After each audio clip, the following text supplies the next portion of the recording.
ഞാനൊരു 7 വെണ്ടയ്ക്ക നല്ലതുപോലെ കഴുകി വൃത്തിയാക്കി വട്ടത്തിൽ അരിഞ്ഞെടുത്തിട്ടുണ്ട്.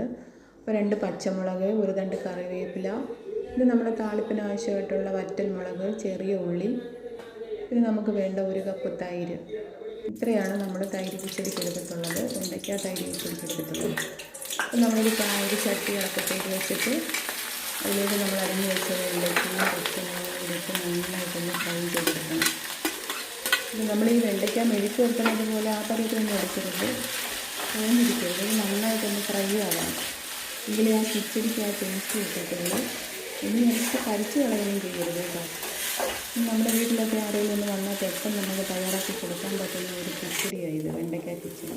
അപ്പം നമ്മൾ ആ വെണ്ടയ്ക്ക നന്നായിട്ട് ഫ്രൈ ആയിട്ടുണ്ട്, ഇതുപോലെ ഫ്രൈ ആയിട്ടിരിക്കണം. ഈ പരുവത്തിന് വേണം എടുക്കാൻ.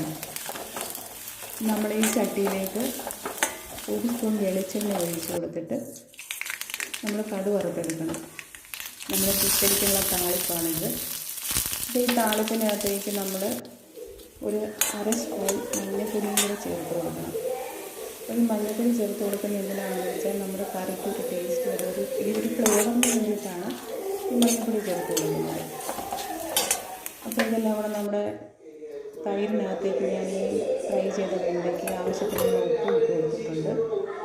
അതിനുശേഷം നമ്മൾ ഈ താളിച്ച് വെച്ച താളിപ്പും കൂടെ അതിലേക്ക് ഇട്ട് കൊടുത്തിട്ട് നന്നായിട്ടൊന്ന് ഇളക്കണം. അപ്പോൾ നമ്മൾ നന്നായിട്ട് ഇളക്കി യോജിപ്പിച്ച് വെച്ചിട്ടുള്ള നമ്മുടെ വെണ്ടയ്ക്ക തൈര് കിച്ചടി റെഡി ആയിട്ടുണ്ട്. നിങ്ങൾ ഒന്ന് ട്രൈ ചെയ്ത് നോക്കണം കേട്ടോ. ഓക്കേ.